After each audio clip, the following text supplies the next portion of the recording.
کہ ائمہ پلٹ کے واپس آئیں گے. ہمارا عقیدہ یہ ہے کہ ائمہ علیہ السلام آئیں گے جس میں 500 سال صرف سید الشہداء حکومت کریں گے. تو 12 امام کے ظہور کے بعد ائمہ علیہ السلام سب واپس آئیں گے اور حکومت کریں گے. اور بہت طولانی ایک دنیا کے اندر یہ رجعت اس کو کہا جاتا ہے. اس کو قرآن سے بھی ثابت کیا جاتا ہے اور اس کو احادیث سے بھی ثابت کیا جاتا ہے. امام سے پوچھا گیا کہ اس کی دلیل قرآن سے کیا ہے, تو آپ نے فرمایا ربنا امتنا اثنتین واحییتنا اثنتین, پروردگارہ تو نے ہمیں 2 زندگیاں دیں 2 موتیں دیں. تو کہا ایک طبقہ یہ کہہ رہا ہے کہ ہمیں 2 زندگیاں دی 2 موتیں دیں, تو ایسے کچھ ہوں گے نا جنہیں 2 زندگیاں ملیں گی. اب میرا موضوع نہیں ہے واللہ, خود رجعت ایک پوری مجلس کا موضوع ہے, کبھی زندگی نہیں تو انشاءاللہ اس کو پیش کریں گے. تو رجعت کے اوپر اعتقاد رکھنا. اور وَبِإِيَابِكُمْ مُوقِنٌ, آپ زیارت وارثہ جب پڑھتے ہیں کہ آپ فوراً اس میں یہ جملہ بھی کہتے ہیں وَبِإِيَابِكُمْ مُوقِنٌ, میں یقین رکھتا ہوں کہ آپ پلٹ کے واپس آئیں گے. ہم تو تبرک نہیں کہتے ہیں, جملہ صادق آل محمد علیہ السلام کا. اللہم صل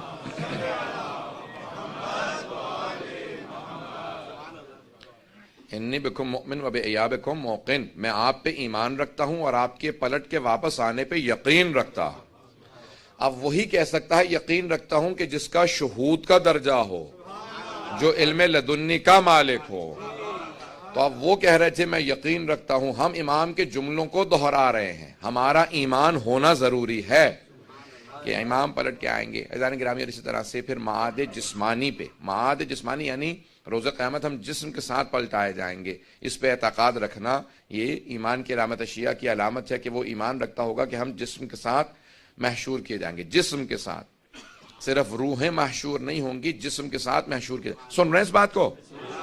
تو ایک بات کہہ دیتا ہوں یہاں پہ دلیل کے طور پہ جلدی سے پیش کر دوں, شاید کبھی پیش کیا ہو, یہاں پہ مجھے بھی یاد نہیں, یہاں نہیں میں نے پڑھا اس موضوع کو, لیکن صرف اشارہ کر رہا ہوں کہ جس معاد جسمانی ہوگی, سورہ یاسین کی آیت ہے کہ ایک آدمی ملحد, ایک زندیق, یا آپ کہہ لیجیے ایتھیس انگلش میں آپ لوگ کہتے ہیں, کوئی خدا کو نہیں مانتا تھا, تو اس نے ایک قبرستان سے ہڈی لی, کیلشیم ہوتی ہے ہڈی, خشک ہڈی تھی مردے کی, اسے پیسا اور آنے کے بعد رسول خدا کے سامنے اس کو اڑا دیا, پھونک ماری اور کہا کہ وَمَن يُخْلِقِ الْعِظَامَ وَهِيَ رَمِيمٌ, جبکہ یہ پاؤڈر بن چکی ہے, خاکستر ہو چکی ہیں, ان ہڈیوں کو دوبارہ کون زندہ کرے گا؟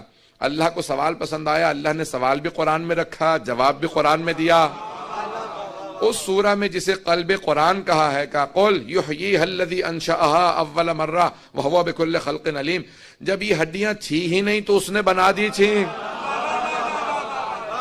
تو انہیں خاکستر سے دوبارہ پلٹانا کون سا مشکل کام؟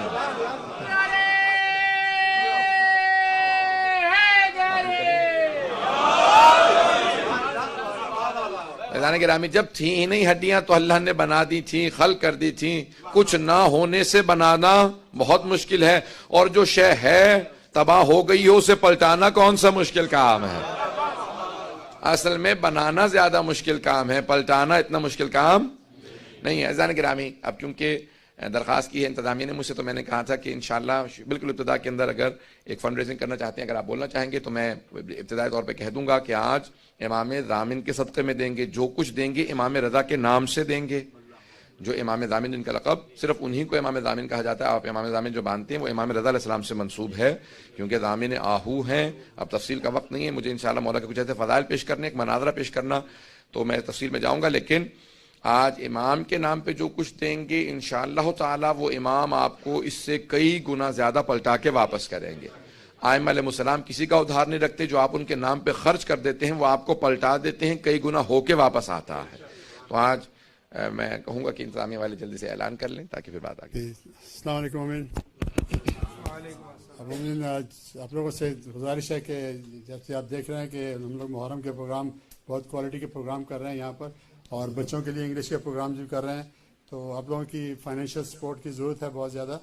تو میں آپ سے گزارش کروں گا کہ آپ اس میں ہمیں ہیلپ کیجئے. میں نے اسپیشل ریکویسٹ کی مولانا صاحب سے اس ٹائم کے لیے کہ آپ کو میسیج جا سکے کہ آپ کی اس ہیلپ کے بغیر یہ پروگرام جو ہے ہولڈ کرنا مشکل ہے, ناممکن ہے بلکہ. تو اس لیے پلیز میں بس یہی اتنا ہی ٹائم لوں گا آپ کا آج, اور جب آپ جاتے ہوئے باہر جو ہے ابھی اسٹیج پہ بیٹھے ہوں گے, آپ جو بھی ہو سکے اپنی ہیلپ کر دیجیے ہم لوگوں کو. بہت شکریہ. خدا حافظ. صلوات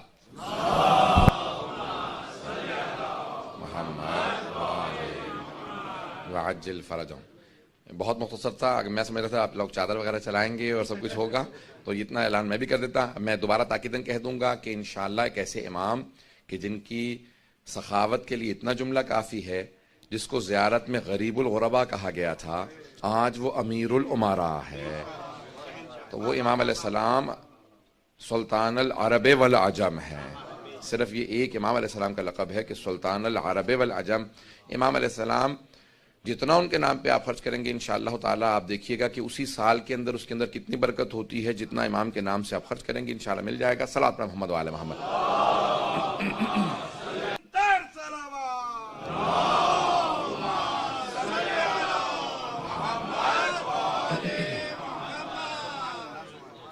عزیزان گرامی، کیونکہ شب شہادت امام رضا، اس لیے میں کچھ مولا کے فضائل کو پیش کرنا چاہتا ہوں. امام علیہ السلام کی بے انتہا مناقب و فضائل ہیں، لیکن واحد امام ہیں جن کو رضا کہا جاتا ہے. امام علی بن موسیٰ الرضا علیہ السلام. رضا یعنی جس کی خوشنودی خدا کی خوشنودی ہو اور وہ خدا کی ہر مرضی پہ راضی ہو. راضی برضا اللہ، جو اللہ کی ہر مرضی پہ، جو جناب سید الشہداء کا میدان کربلا میں رضن بقضائہ و تسلیما لامر جملہ ہے. اگر اس کا مصداق دیکھنا ہے تو جناب امام رضا علیہ السلام کو دیکھ لیں. امام کی بے انتہا فضائل و مناقب ہے. عزیزان گرامی، امام کی تاریخ کے الفاظ یہ ہیں کہ جب ایک مرتبہ مأمون ملعون جب حکومت میں آیا تو اس نے سوال کیا. سنیں گے سب لوگ عزیزان گرامی؟ تھوڑا سا وقت زیادہ اگر آج لوں گا تو چلتے رہیں گے میرے ساتھ. آج سلسلے کی چھٹی مجلس ہے اور اب مجالس کم ہیں تو اس لیے سن لیجیے. آج جب مأمون حکومت میں آیا تو اس نے آنے کے بعد فوراً سوال کیا کہ کس کس سے میری حکومت کو خطرہ ہو سکتا ہے. فاضل ابن ربی سے پوچھا تو اس نے کہا کہ 3 لوگوں سے تیری حکومت کو خطرہ ہو سکتا ہے. تو اس نے کہا میرے ذہن میں 2 تھے. تیرے ذہن میں کون کون ہے؟ کہا تیرا بھائی امین. کہا وہ تو بہت بے وقوف ہے، اسے میں راستے سے ہٹا دوں گا، قتل کروا دوں گا اس کو. دیکھیں، جو حکومت میں آتا ہے اور خدا کی خاطر حکومت نہ کرتا ہو وہ اپنوں کا بھی مخلص نہیں ہوتا. تو کہا اور؟ کہا کہ اس کا جو وزیر ہے کہ اس کو بھی میں راستے سے ہٹا دوں گا. کہا تیرے ذہن میں تیسرا کون ہے؟ کہا علی ابن موسیٰ الرضا علیہ السلام.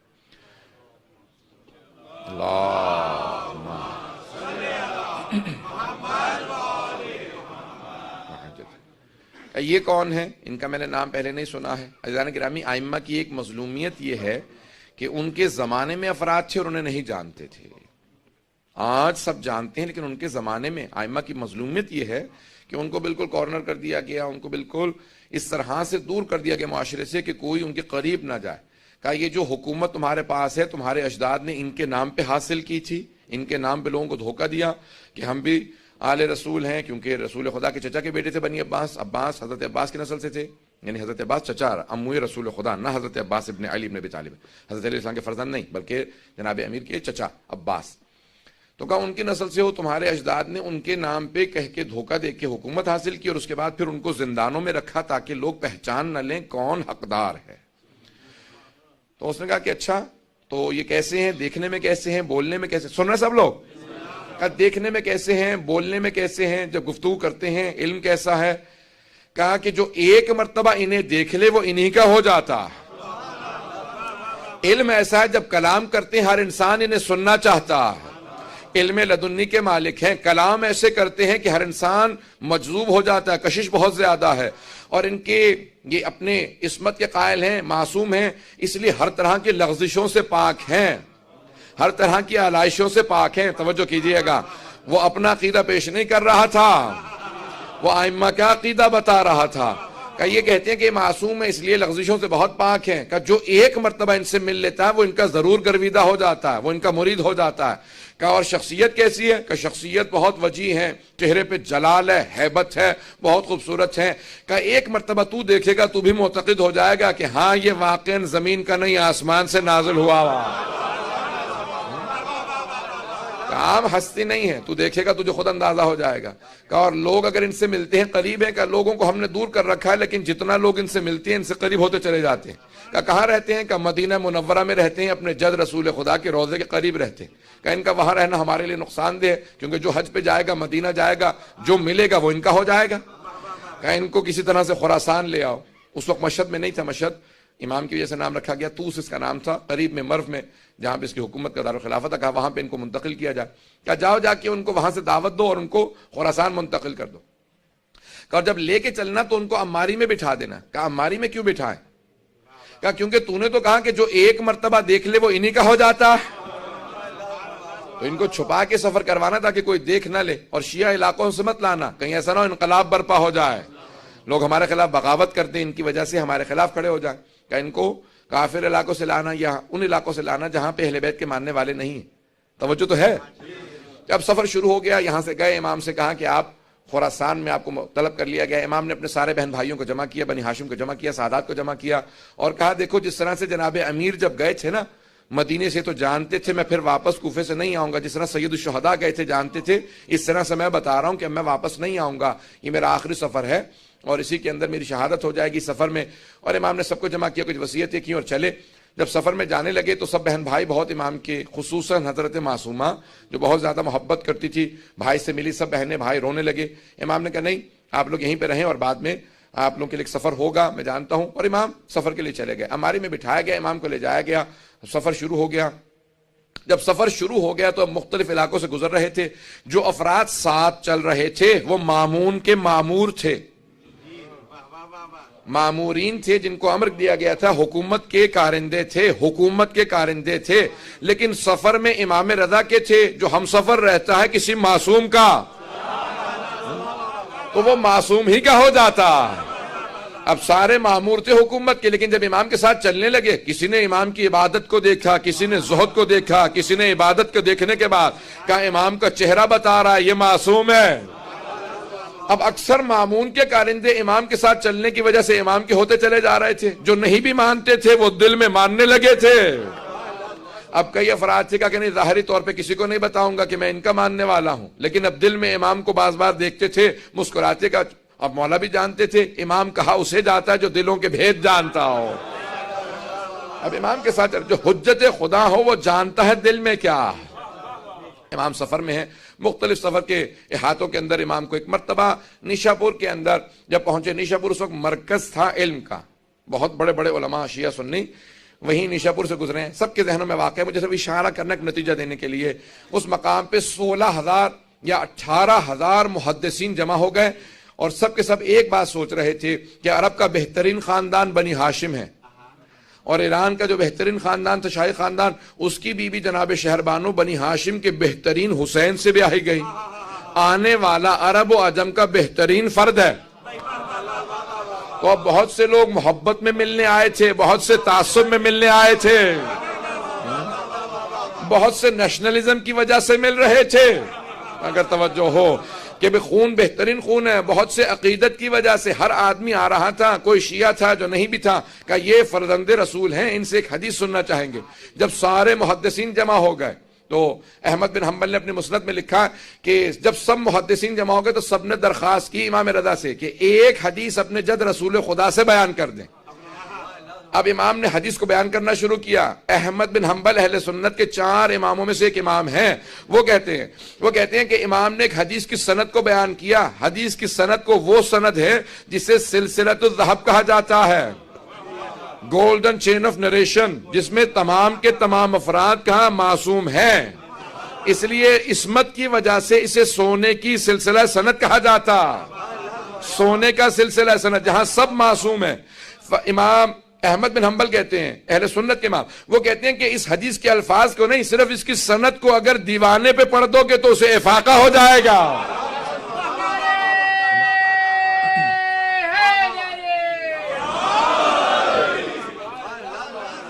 اگر دیوانے پہ پڑھ دو اسے افاقہ ہو جائے گا. کہ کیوں؟ کہ اگر بیمار پہ پڑھو گے شفا مل جائے گی. کہ کسی بھی مرض کے اندر کوئی مبتلا ہو, کسی بلا میں مبتلا ہو, سند کو پڑھنے کا واحد حدیث ہے جس کے سلسلہ سند میں سب کے سب معصوم ہیں. امام نے کہا میں اپنے والد گرامی موسیٰ کاظم سے بیان کرتا ہوں, وہ میرے دادا جعفر صادق سے بیان کرتے ہیں, وہ اپنے والد محمد باقر سے بیان کرتے ہیں, وہ اپنے والد زین العابدین سے بیان کرتے ہیں, وہ اپنے والد حسین ابن علی سے بیان کرتے ہیں, وہ اپنے والد علی ابن ابی طالب سے بیان کرتے ہیں, وہ رسول خدا سے, وہ جبرائیل سے کہ خدا نے کہا.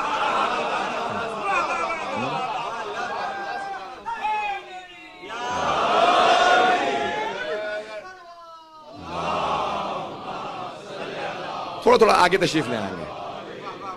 صلوات پڑھ کے تھوڑا تھوڑا اگر زحمت کریں اور اس طرف اگر ہو جائیں.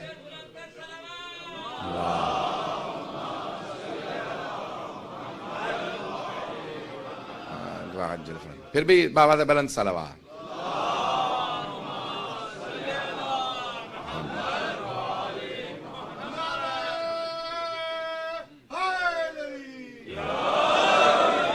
توجہ ہے سب لوگوں کی.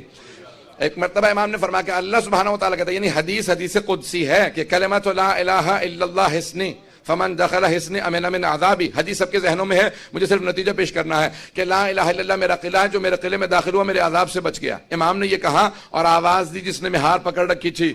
امام نے کہا اونٹنی کو آگے بڑھا دے. امام نے پردہ گرا دیا. جیسی اونٹنی آگے بڑھی امام نے سب کو سوچنے پہ مجبور کیا. جب سب لکھ رہے تھے سند کو، حدیث کے الفاظ کو، روایت کے الفاظ کو، متن کو سب نے لکھا، قلم روک دیے کہ صرف لا الہ الا اللہ کہیں جنت میں چلے جائیں گے. امام نے جب سب کو لمحہ فکریہ دے دیا، سوچنے پہ مجبور کیا، تو امام نے دوبارہ کا ذرا رک. ایک مرتبہ عماری کا پردہ ہٹایا. امام نے کہا بشروطہا، لا الہ الا اللہ کی کچھ شرائط ہیں، کنڈیشنز ہیں، وَأَنَا مِن شُرُوطِهَا. لا الہ الا اللہ کی شرائط میں سے ایک شرط کا نام امام رضا ہے. اب یہ امام نے کیوں کہا؟ میں نتیجہ، میں نے ساری حدیث کو اس لیے پیش کیا تبرکاً بھی، اور اس لیے کہ میں جو ایک نتیجہ دینا چاہتا ہوں. امام پہنچے تو اس نے فوراً پہنچنے کے بعد مامون نے دیکھا امام کو، وہ جو سب سے دربار میں کہہ رہا تھا خبردار کوئی تعظیماً کھڑا نہ ہو، توجہ ہو، وہ خود ایک مرتبہ اپنے تخت پہ کھڑا ہوا اور امام سے کہنے لگا فرزند رسول تشریف لائیے، یہ آپ ہی کا تخت ہے. میرے تو وڈیرے بھی کہہ گئے اگر آپ نہ ہوتے تو ہم ہلاک ہو جاتے.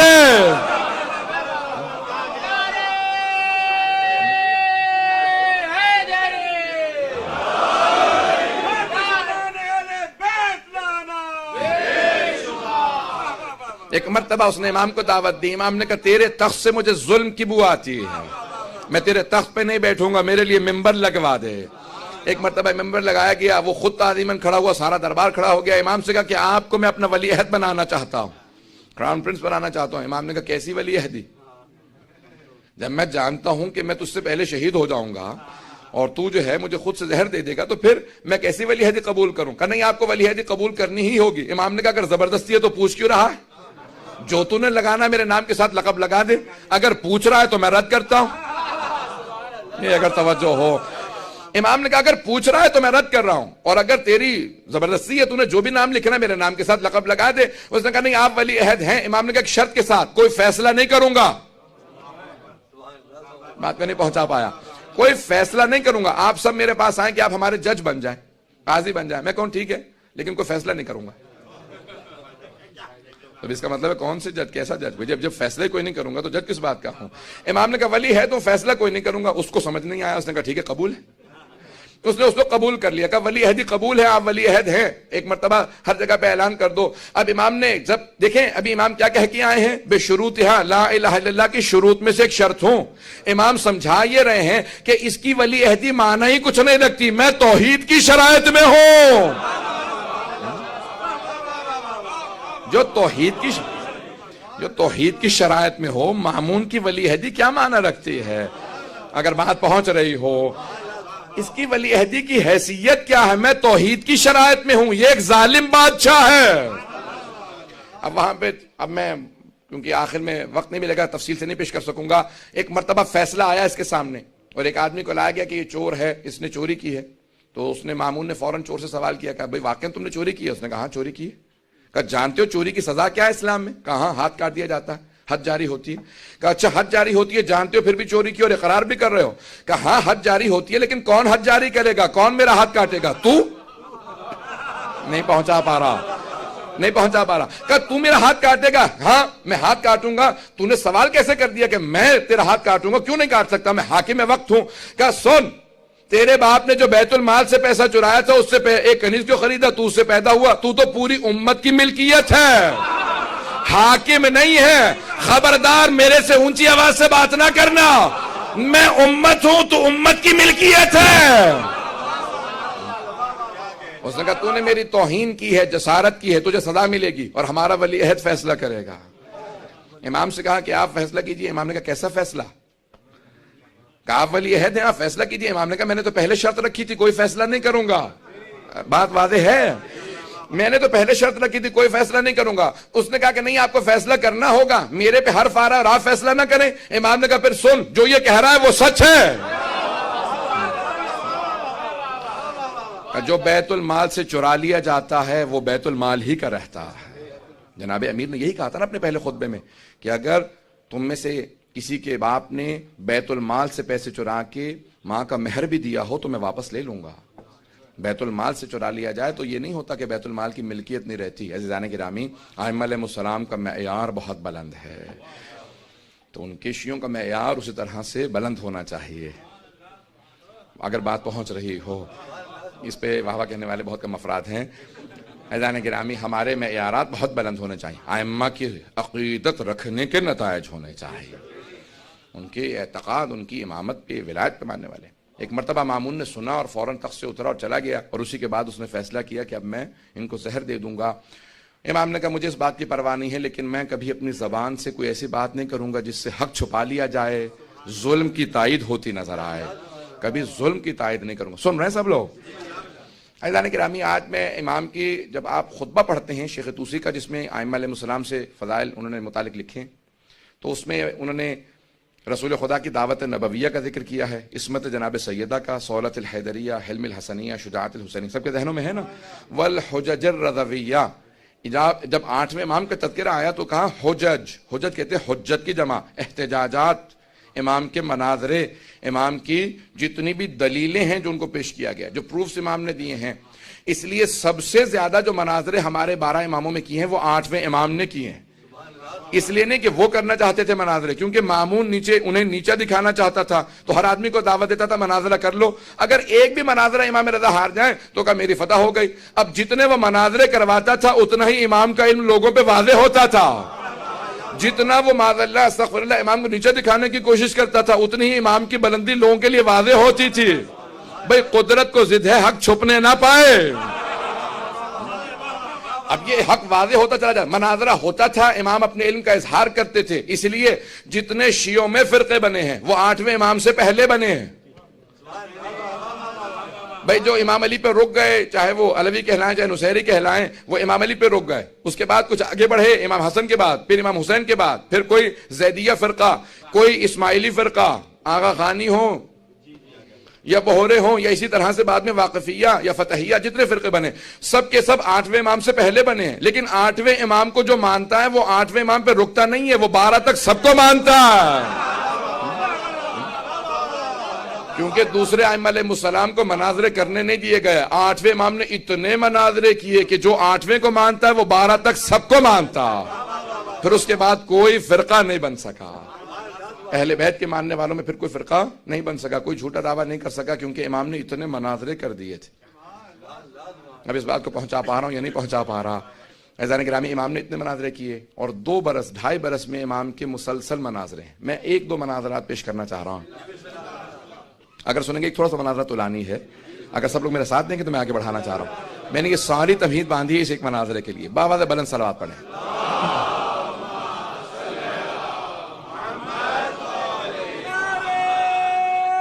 ہیٹنگ بند کر دیں گے.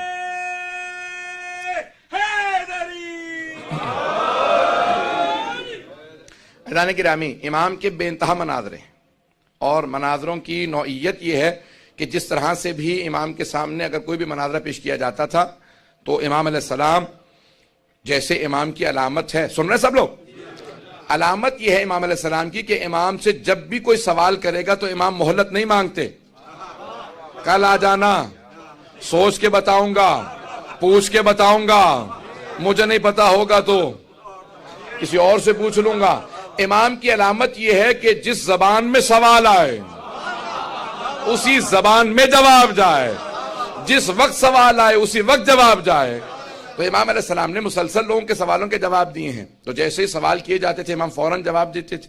عزیزان گرامی, ایک مرتبہ مامون نے جب دیکھا کہ مسلسل مناظرے کروا رہا ہوں لیکن ان کے ماننے والے بڑھتے چلے جا رہے ہیں, یہاں تک کہ میرے دربار میں ان کے معتقد زیادہ ہے. دربار اس کا تھا, معتقد امام رضا علیہ السلام کے لوگ زیادہ تھے.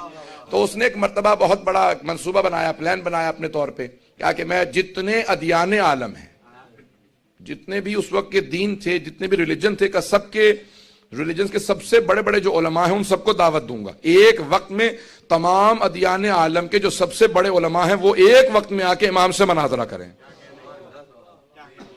آپ تو اس طرح سنیں جیسے کہ آپ لوگوں سے مناظرہ ہونے والا ہے. اب غور سے سنیے گا اس بات کو. میں پورا خون جگہ لگا کے, میرا نہ سینہ ساتھ دے رہا نہ گلا ساتھ, میں پورا آپ کے سامنے مطالعے پیش کروں گا. اب ایک مرتبہ اس نے بہت بڑا منصوبہ بنایا اور یہ تمام کے تمام علماء اہل سنت شیعہ نے اس کو اپنی کتابوں میں درج کیا ہے. بہت سے جز کو بہت سے لوگوں نے چھپانے کی کوشش کی ہے, سارے مناظرے کو تفصیل سے پیش نہیں کیا. شیخ صدوق نے مفصل عیون اخبار الرضا میں بھی مناظرہ لکھا ہے. 1000 سال سے پرانی کتاب ہے جو امام رضا کے اقوال ہیں. اور کتاب التوحید میں وہاں پہ بھی اس مناظرے کو لکھا ہے, جس کا انگریزی میں ترجمہ میں نے کیا ہے. وہاں سے مناظرہ پیش کر رہا ہوں. اس کے 2 پورے ابواب ہیں جو صرف امام کے مناظرے ہیں. وہاں سے ایک مناظرہ آج پیش کر رہا ہوں. اس نے پوچھا کہ سب سے بڑے بڑے ادیان کون سے؟ کہا یہودی بہت بڑے. کہا ان کا جو سب سے بڑا چیف رہبا ہے جو کہلاتا تھا اس زمانے میں, کہا اس کو راس الجالود, اس کو دعوت دو. کہا اکیلے مت آنا, جتنے قابل ہیں ان سب کو لے آنا. یہ معمولی آدمی نہیں ہے بھائی, دشمن تھا لیکن اقرار کرتا تھا امام معمولی نہیں ہے.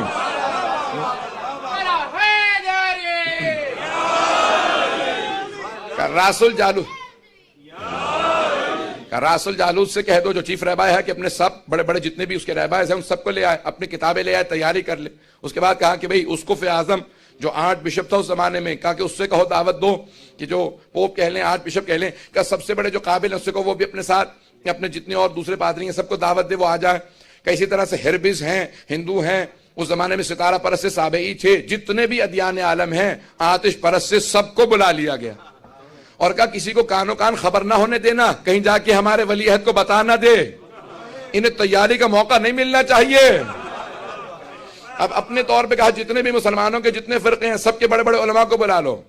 مختلف جتنے بھی ادیان عالم کے ماہرین تھے سب کو دعوت دے دی گئی. سارے سب جب پہنچ گئے تو ایک ایک مختلف گروہوں کے اندر کھڑے تھے, اس کے محل کے اندر جب ٹولیوں میں کھڑے تھے, اس نے کہا میں سب کا امتحان لے لوں, کبھی آپ ترجمہ کر دو, ان سب سے اپنی اپنی زبانوں کے اندر بتا دیا جائے کہ تیاری کر لی ہے آپ سب لوگوں نے. کہ ہم سب کی تیاری پوری ہے. کہا آپ لوگ بڑی تیاری سے بات کیجئے گا, ہمارا ولی عہد بہت ہوشیار ہے, اس کو بہت سمجھدار ہے, اس کا علم عام علم نہیں ہے, آپ دیکھیں گے تو آپ پہ ہیبت طاری ہو جائے گی, ابھی تھوڑی دیر میں آنے والے ہیں, آپ لوگوں کی تیاری ہو تو بلا لوں انہیں.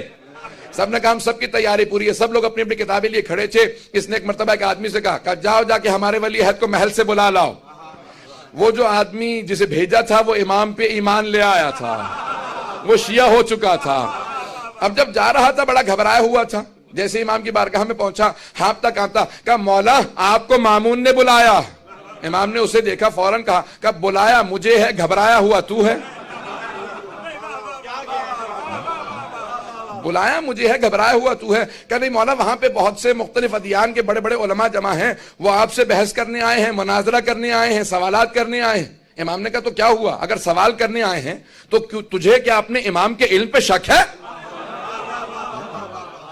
کیا اپنے امام کے علم پہ شک ہے؟ کہ مولا آپ کے علم پہ شک نہیں ہے, لیکن یہ جو مناظرہ کرنے والے ہیں نا یہ گھما پھرا کے توڑ مروڑ کے بات کو ایسے پیش کرتے ہیں, سوال کچھ ہوتا ہے جواب کچھ بننا چاہیے.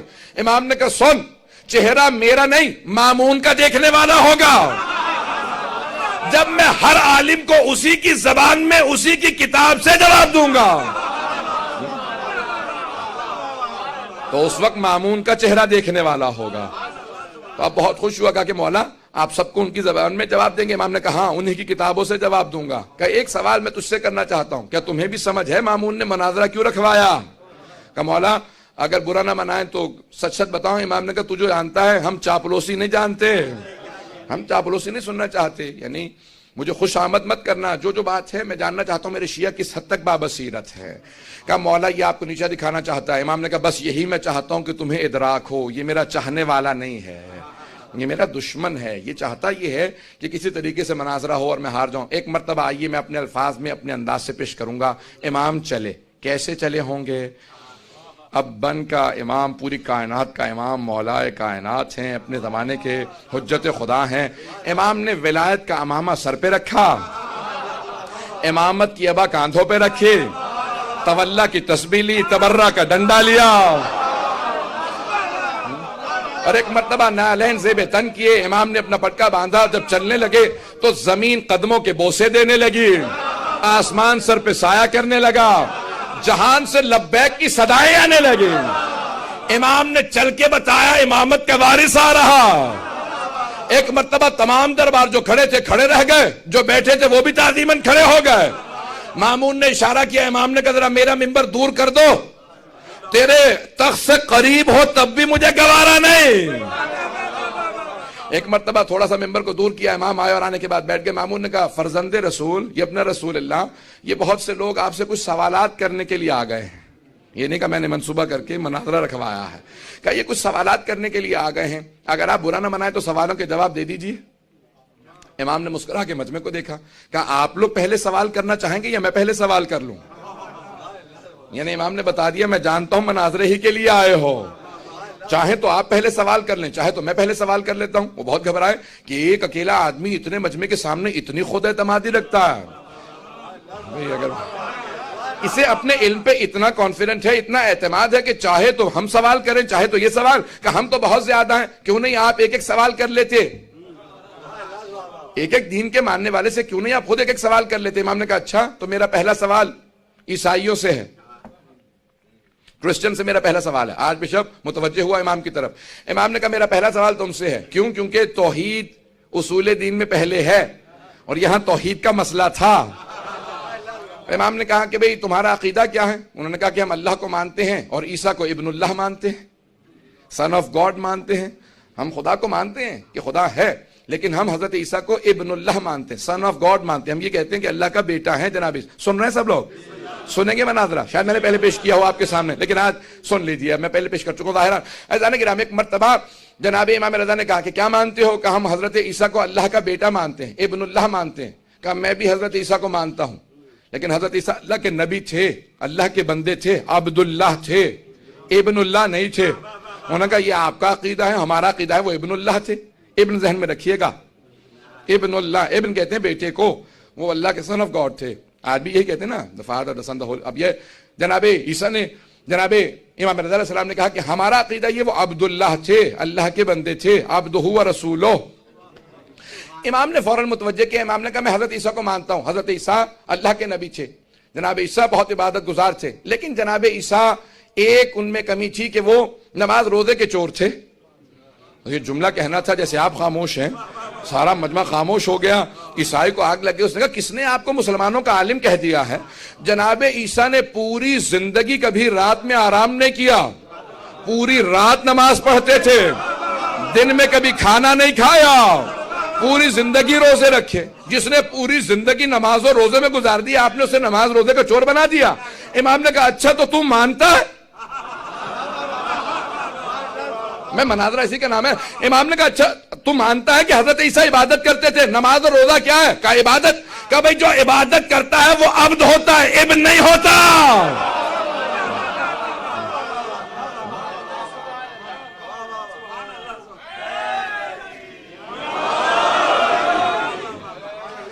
کہا جو عبادت کرتا ہے وہ عبد ہوتا ہے، ابن نہیں ہوتا۔ جو عبادت کرتا ہے وہ بندہ ہوتا ہے، بیٹا نہیں ہوتا، وہ اللہ کا سرونٹ ہوتا ہے، سن نہیں ہوتا۔ امام نے کہا اب تیرے سوال کی باری۔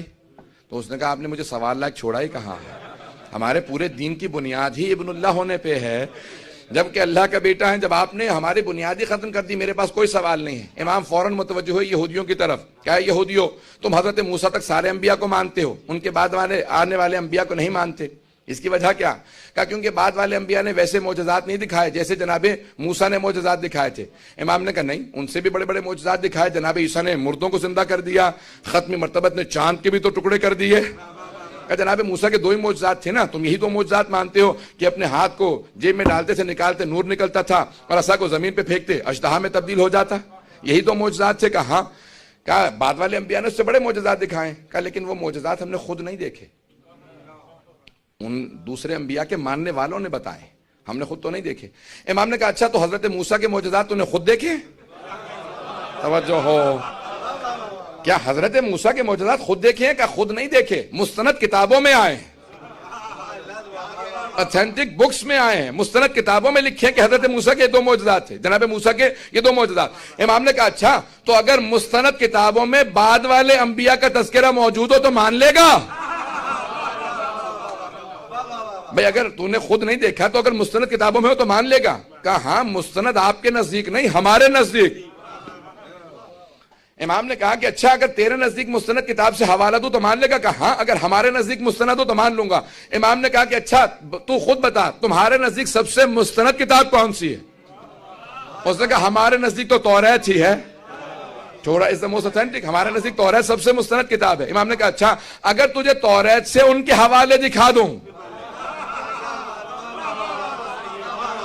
تو مان لے گا؟ کہا کہ ہاں ضرور مان لوں گا۔ امام نے کہا ذرا پہلے مجمع کو بتا دے میری توریت کی تلاوت کیسی ہے، ذرا توریت کھول۔ وہ بہت دور کھڑا تھا، اس نے توریت کو کھولا۔ امام نے کہا تیرے دائیں طرف جو صفحہ ہے اس کی پہلی سطر یہ ہے آیت کی تلاوت میں کرتا ہوں، مجمع کو بتا میری عبرانی کیسی ہے۔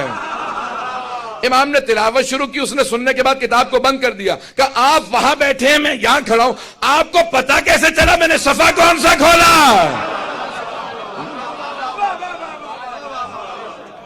آپ کو پتا کیسے چلا میں نے صفحہ کون سا کھولا؟ امام نے کہا اگر دیکھ کے بتاؤں تو میں حجت خدا ہی نہیں، میں بغیر دیکھے بتا رہا ہوں کیونکہ حجت خدا۔ امام نے کہا ذرا مجمع کو بتا تو دے میری توریت کی تلاوت کیسی ہے۔ اس نے کہا میں گواہی دیتا ہوں یہ توریت ہم سے بہتر جانتے ہیں، ان کی توریت کی تلاوت ہم سے بہتر ہے۔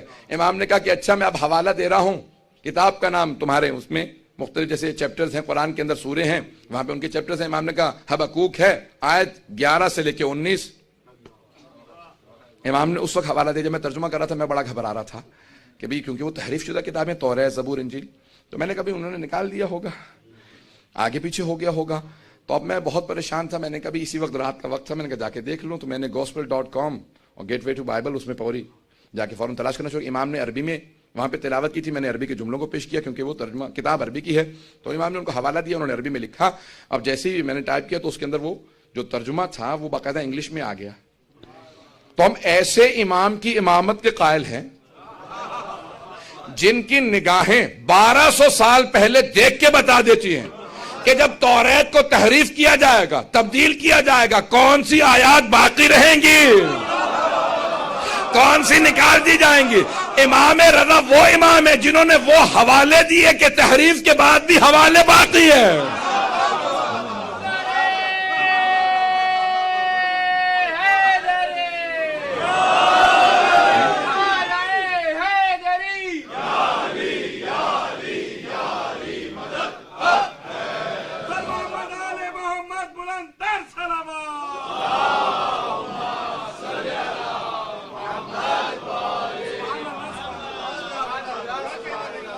عزیزان گرامی، امام نے وہ حوالہ دیا جو آج تک باقی ہے۔ امام نے کہا میں تلاوت کر رہا ہوں، وہاں پہ حوالہ دیکھ لے، وہاں پہ موجود ہے حبقوق کے اندر 11 سے 19 یہ آیات۔ اس نے ایک مرتبہ کھولا، توریت کو دیکھنے لگا، سارا مجمع سننے لگا۔ امام نے کہا یہاں پہ لکھا ہے وَتَجَلَّى رَبُّكَ and your God sent his manifestation عَلَى طُورِ سینا on Mount Sinai۔ انگریزی میں ترجمہ، طور سینا پہ آپ کے رب نے اپنی پہلی تجلی بھیجی، یہ توریت ہے۔ کہا کس پہ؟ طور سینا پہ، ماؤنٹ سینائی پہ وہی آئی۔ اس نے کہا سب جانتے ہیں جناب موسیٰ پہ۔ کیا جناب موسیٰ پہ مانتا ہے؟ کہا اگلی آیت کو دیکھ، وَعَلَى جَبَلِ السَّعِيرِ، اور اللہ نے اپنی وحی کو نازل کیا جبل سعیر پہ۔ کہا جبل سعیر پہ کس پہ وحی آئی؟ کہا میں نہیں جانتا۔ امام نے فوراً عیسائیوں کا رخ کیا، کہا تمہارا عقیدہ کیا ہے؟ جناب عیسیٰ پہ کس پہاڑ پہ وحی آئی تھی؟ کہ ہماری کتاب میں بھی لکھا ہے اور ہمارے تمام علماء کا عقیدہ ہے کہ جبل سعیر پہ on Mount Sinai، انگریزی میں ترجمہ تھا بائبل میں ماؤنٹ سائر، توریت میں آج تک لکھا ہے ماؤنٹ سائر۔ کہ جبل سعیر پہ جناب عیسیٰ پہ وحی آئے، کہ کتاب تمہاری ہے، تذکرہ عیسیٰ کا ہے۔ گھبرا کے سن رہے ہیں؟ سارا مجمع میرے ساتھ ہو۔ آج تک کوئی یہودی مجھے اس حوالے کا جواب نہیں دے سکا۔ جتنے یہودیوں کو میں نے چیلنج کیا سب نے مانا کہ کتاب ہماری ہے، ہمیں خود نہیں پتا مصداق کون ہے۔ یہ امام رضا کا چیلنج ہے، میں نے پیش کیا۔ اب آئیے ذرا امام نے پیش کیا کہ اگلی آیات کی تلاوت کر، وَتَجَلَّى رَبُّكَ، اور اللہ نے اپنی آخری وحی کو نازل کرنا ہے علی جبل فاران، انگریزی میں ترجمہ تھا آن ماؤنٹ پھیرن، فاران کو ماؤنٹ پھیرن کا آخری وحی جبل فاران پہ آئے گی۔ کہا جانتے ہو جبل فاران کون سے پہاڑی سلسلہ ہے؟ کہا جبل فاران مکے کے پہاڑی سلسلوں کا نام ہے۔ کہ مکے کے پہاڑی سلسلوں میں ایک غار ہے جس کا نام غار ہرا ہے، کہ سوائے محمد مصطفیٰ کے کسی نے دعویٰ نہیں کیا۔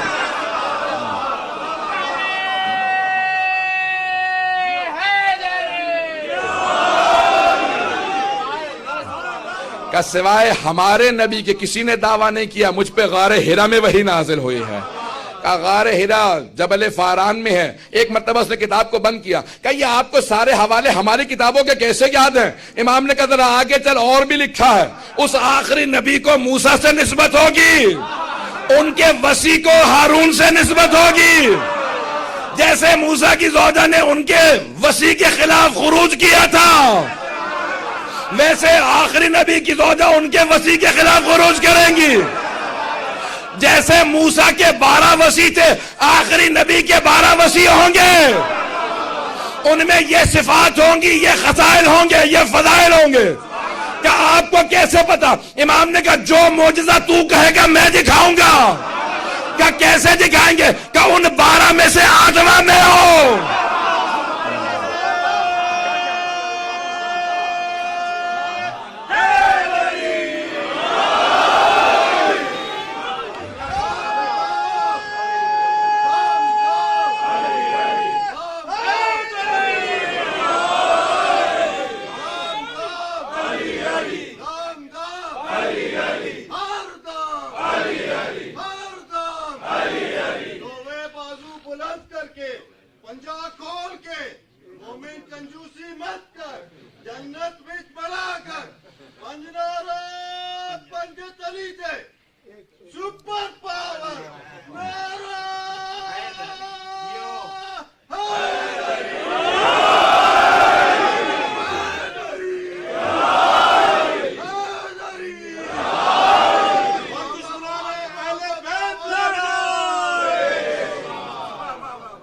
توجہ ہے جانے کے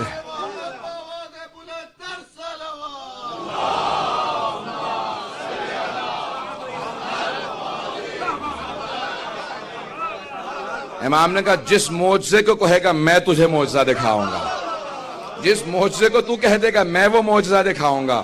ان 12 میں سے 8واں میں ہوں. ایک مرتبہ اس نے گواہی دی کہ میں گواہی دیتا ہوں اگر روئے زمین پہ کوئی حجت خدا ہے تو وہ یہی علی ابن موسیٰ رضا ہے. ایک مرتبہ مامون فوراً اٹھا کر بہت ہو گیا، میں اپنے ولیعہد کی توہین برداشت نہیں کروں گا. اگر پہنچ گئے ہوں فوراً تخت سے اترا اور دوڑنے لگا. امام مسکرا کے اپنے شیعوں کو دیکھنے لگے. میں نے کہا تھا نا چہرہ میرا نہیں اس کا دیکھنے والا ہوگا. اس سے برداشت نہیں ہو رہا کہ میں تمام لوگوں کو ان کی زبان میں جواب دے رہا ہوں. امام نے ہر انسان کو، ہر دین کے ماننے والے کو، ہربز کو، ہر ایک کو جواب دیا. جب ان کو ان کی کتابوں سے جواب دیے، سب نے ایک مرتبہ پورے کے پورے دربار میں لبیک کی صدائیں بلند کرنا شروع کر دیں. ہر آدمی آگے بڑھتا کہا ہم گواہی دیتے ہیں کہ آپ سے زیادہ قابل کوئی نہیں ہے، آپ سے بڑا عالم کوئی نہیں. اس لیے امام کے القاب میں ایک لقب ہے عالم آل محمد، کہ تمام کے تمام دشمنوں نے اقرار کیا کہ علم ہے تو آل محمد کے پاس ہے. جتنے ادیان عالم تھے، حتیٰ جتنے فرق و مذاہب تھے، سب کے سب امام کی بارگاہ میں آئے. جب سوالات کرتے تھے امام قرآن سے جواب دیتے تھے. امام نے کہا جو کتاب تم بتا دو گے اس کتاب سے حوالہ دوں گا، اور اگر کہو گے ہم کتاب کو نہیں مانتے میں عقل کی دلیل دوں گا. تم عقل کو مانتے ہو تو میں عقل سے دلیل دوں گا. جان گرامی امام نے بہت تفصیل سے مناظروں کو پیش کیا. وہیں سے مامون نے فیصلہ کیا کہ اب بہت ہو چکا. جتنے آج اگر ایران میں تشیع ہے تو امام رضا کا صدقہ ہے. آج جان گرامی یہ امام رضا علیہ السلام کا صدقہ ہے کہ دنیا کے اندر کتنے ماننے والے ہیں. آج ذرا میں تھوڑا سا آج ایک تفصیل سے جاؤں گا اس پورے اس کے میدان گرامی. صرف ایک اگر وہاں واقع پیش کر دوں فضائل کا، اس کے بعد پھر مسائل پہ آؤں گا. اس نے کوشش کی، وہ سال قحط کا سال تھا، ڈراؤٹ تھا، بارش نہیں تھی. ایک مرتبہ اس نے کوشش کی کہ امام کو اس طرح نہیں تو اس طرح سے کسی طریقے سے امام کو کہیں سے امام کی توہین ہو جائے. تو اس نے لوگوں کو جمع کیا. اس زمانے کے موسمیات کے جو ماہر تھے وہ آج کے موسمیات کے ماہر سے زیادہ قابل تھے. یہ تو مشینوں کے بغیر کچھ بتا نہیں سکتے، پھر بھی غلطیاں کر جاتے ہیں. کئی مرتبہ کہتے ہیں بھی کل ویدر جو ہے بالکل صاف رہے گا، دیکھتے ہیں بارش ہو جاتی ہے. ہمیشہ نہیں. تو مشینوں کے باوجود بھی غلطیاں ہوتی ہیں. اس زمانے کے لوگ بہت ماہر تھے. آسمان کو دیکھتے سے بتاتے تھے کتنے ہفتے بارش نہیں ہوگی. مامون نے تمام جتنے بھی موسمیات کے ماہر تھے کہا بھائی سال گزر گیا بارش نہیں ہوئی، اس سال بارش کے آثار کا نہیں، اس سال بھی بارش کے کوئی آثار نہیں. سن رہے ہیں سب لوگ؟ کہا اس سال بھی بارش کے کوئی آثار نہیں. کہا پھر اچھا ہے، بہت اچھا. اگر بارش نہیں ہونے والی تو ہمارے ولی عہد سے کہہ دو نماز استسقاء پڑھ دیں، بارش کی دعا کر دیں، بارش تو ہونی نہیں. تو جو ماننے لگ گئے ہیں وہ لوگ سب کے سب چھوڑ کے واپس چلے جائیں گے.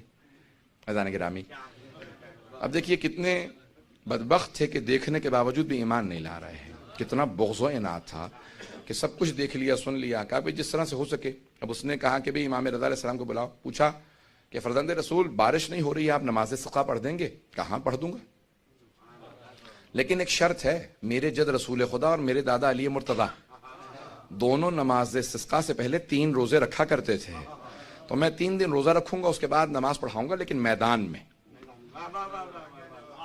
اس نے کہا ہم بھی ہر جگہ اعلان کروا دیں؟ امام نے کہا جہاں تک ہو سکتا ہے اعلان کروا دے.